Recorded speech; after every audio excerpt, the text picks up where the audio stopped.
Okay, so we have the Unit 8, why is it famous? The last lesson for this course. Good morning, my name is Teacher Karen and today we are going to have the review. Vamos a hacer el repaso de toda la unidad. Vamos a ver con qué nos encontramos, vocabularios, estructuras, todo lo que tengamos que repasar para ese valioso examen. So, can you guess the famous place or structure? Podemos adivinar el lugar o la estructura. Por ejemplo, a mausoleum in India. ¿Cuál es el mausoleum que aprendimos que era de la India? The Taj Mahal. Very good. Excellent. And we have another clues. Tenemos otras pisticas. Por ejemplo, the lost city of the Incas. Oh, this is so easy. Por favor, la ciudad perdida de los incas. Ya la vimos en ese video. ¿Se acuerdan en ese video que vimos en la clase tras anterior? The lost city of the Incas. Come on, you can do it. ¿Cuál es? ¿Cuál es? Machu Picchu. That's nice. Very good. A monument, a long monument around China. ¿Cuál es ese monumento tan largo que se puede ver desde el espacio? Que lo construyeron para proteger a la ciudad. ¿Qué más les digo? Son como unos muros. How do you say? What is that in China? The Great Wall of China. Very good. Y ahora tenemos a Mysterious Monument in the UK. Bueno, este sí no lo vimos, pero sí lo saben. Es un monumento misterioso que está en el Reino Unido. The Stonehenge. Yeah, it's popular, but we don't study about it. A cathedral in Moscow. A cathedral in Moscow. What is that? The St. Basil's Cathedral. A stone city in Jordan. Yeah, that's easy. A stone city in Jordan is the city of Petra. Yeah, that's very easy. A building for music in Australia.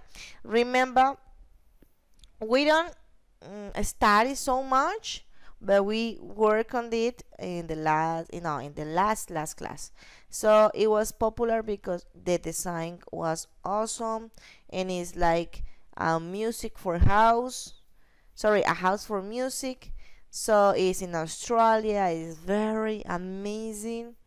You remember? The Sydney Opera House. And we have the Statue of Liberty, which is as the statue in the US.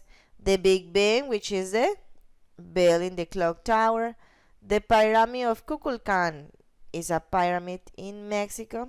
The Christ the Redeemer statue is a statue in Brazil. And the Temple of Borobudur is a temple of Indonesia. We didn't study about it. But the Forbidden City is a palace in China. So remember this vocabulary because the vocabulary is going to be in the exam. Okay? The lesson objective. So what is the purpose of today? ¿Cuál es el propósito del día de hoy? Very simple. Today we are going to review the words, vocabulary, and the structures for the unit. Okay? The practice number 1 is going to be about this vocabulary, for example. Entonces, what is the picture? What are these elements in the picture? Is this a statue? Or is this a monument? Or is this a temple? Or are these pyramids? Is this a tower? Is this a mausoleum? What is this? How do you say this in English? The blah blah blah are burial places for ancient Egyptian pharaohs. So those are the pyramids. Very good. Don't. Next. Borobudur in Indonesia is a famous Buddhist statue, temple, mausoleum, monument, tower dedicated to Buddha. Is a temple. Yeah, we work on it. Ya hemos trabajado en esto. Very good. And this is very easy. The Statue of Liberty was given to the United States by the people of France. ¿Sí sabía? Por el mismo que construyó la torre Eiffel. And the Taj Mahal is actually a blah blah blah where Mount Mahal is buried. Is the monument or the tower or the temple of the pyramids is the mausoleum. Very good. The mausoleum es un mausoleo. Ajá. And the Big Ben is a bell that is located in London's most favorite clock tower. Es una torre del reloj. Ah, oh, sorry. Es un monumento. Ok, vamos a mirar. No, creo que fue que la escribí mal. Esperen, yo reviso acá. Yeah, sorry.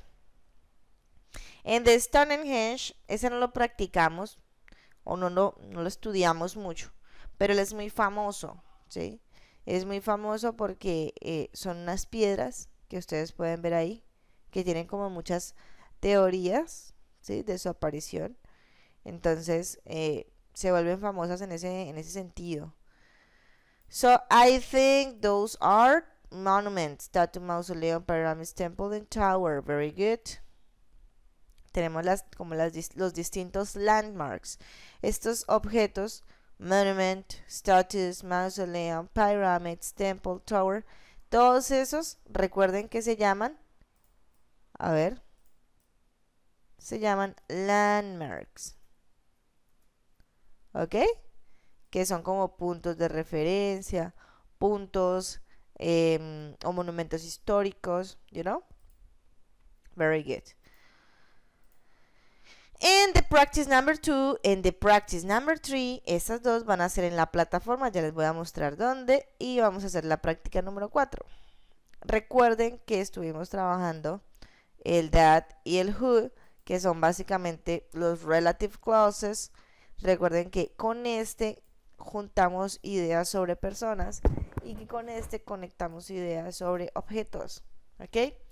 Entonces, por ejemplo, Machu Picchu, ya sabemos cuál utilizar. Is an ancient city. It is 2,430 meters above the sea level in the Andes Mountains. Entonces, súper fácil. Machu Picchu is an ancient city. Va acá. Y para unir las dos ideas y que no queden por separado, entonces ponemos that. Machu Picchu es una ciudad antigua que. Y pues ya no ponemos el sujeto porque ya lo estamos uniendo. Entonces, que está. That is 2,000 blah blah blah blah blah meters above the sea in the mountains. And that is. The Moai are giant rock statues. Esas sí las vimos. Los Moais. And they were found on the Easter Island. Entonces, los Moai son estatuas gigantes de roca. Y como son objetos, decimos que fueron, ¿cierto? No ubicamos el sujeto porque sabemos que lo estamos reemplazando con el relative clause y el resto. Por supuesto, siempre punto para terminar la idea.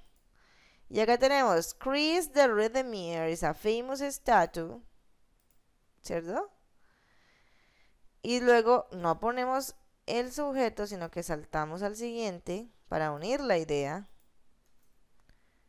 Punto. Chris the Redeemer is a famous statue that stands over the city of Rio de Janeiro. Cristo Redentor es una famosa estatua que se para, ¿cierto? Sobre la ciudad de Río de Janeiro. Jørn Utzon was a Danish architect. Entonces, Jørn Utzon fue un arquitecto danés. ¿Quién?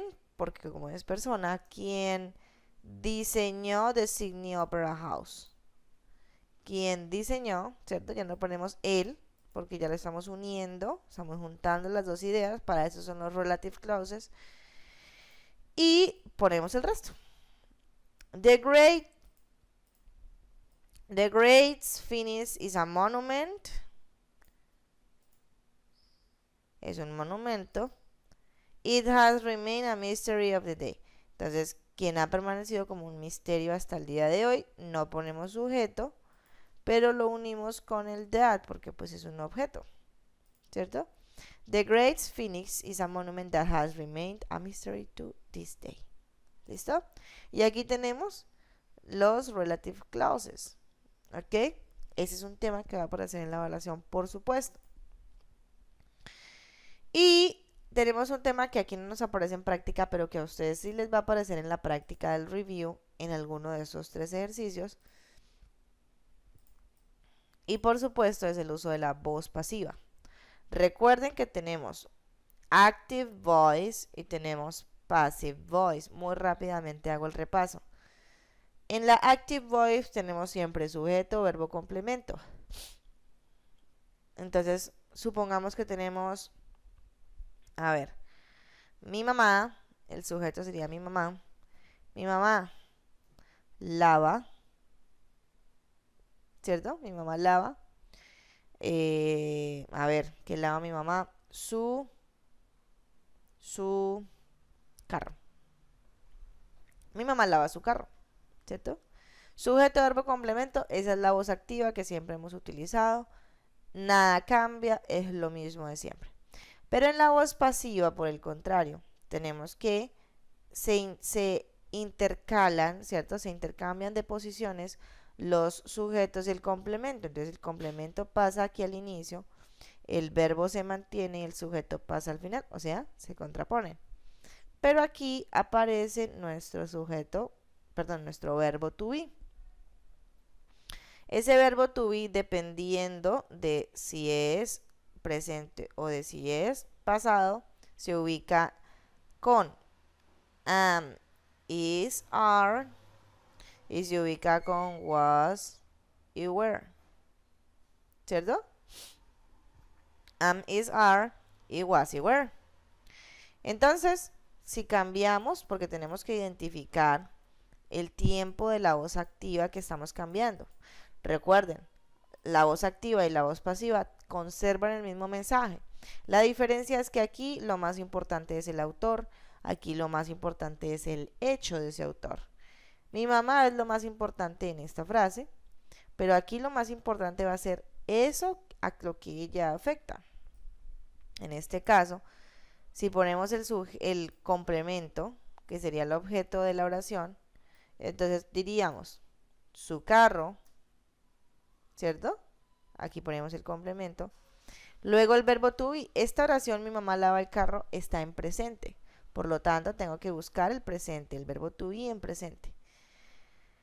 Que me equivoqué. Su carro, ¿cierto? A ver, su carro. Listo. El verbo to be correspondiente para ese objeto sería is. ¿Por qué? Porque está en singular. Para los plurales asignaríamos el are y para el sujeto yo únicamente sería el am. Lo mismo, was para los singulares y were para los plurales. Listo, ya pusimos complemento, ya pusimos verbo to be, ahora viene el verbo. Este verbo que ustedes ven acá tiene un detalle y es que aparece en participio. Recordemos que los verbos tienen, los verbos están divididos en regulares e irregulares. Yo les expliqué que los regulares iban agregados con ed, esas reglas ya las tenemos súper claras, y los irregulares había que buscarlos en esta listica, ¿cierto? Entonces, si no queríamos hacerlo de esta manera, podíamos buscarlo en nuestro diccionario y bastaba con poner el verbo lavar, wash, que ese fue el que utilicé allá, wash, y nos damos cuenta de que no aparece la conjugación. Cuando no aparecía la conjugación, ¿qué significaba? Que teníamos que ir y poner ed. Entonces, su carro es lavado, ¿cierto? Es lavado. Y este autor conservaría una preposición by para demarcar esa autoría. By traduce por, ¿cierto? Y entonces la frase quedaría: el carro de ella es lavado, o su carro es lavado por mi mamá. Mi mamá lava su carro, el carro es lavado por mi mamá, ¿cierto? Y esa sería la frase final. Muy sencilla. Si está en pasado, utilizaríamos was para singular, were para cualquier sujeto del plural. Y esa es básicamente el repaso importante de este tema de passive voice. Y acá en estas actividades quiero que hagan la práctica porque ahí les va a aparecer y por supuesto que en el examen también. Listo, mis estudiantes, entonces a hacer la práctica, a repasar y nos vemos hasta el próximo bimestre. Bye bye.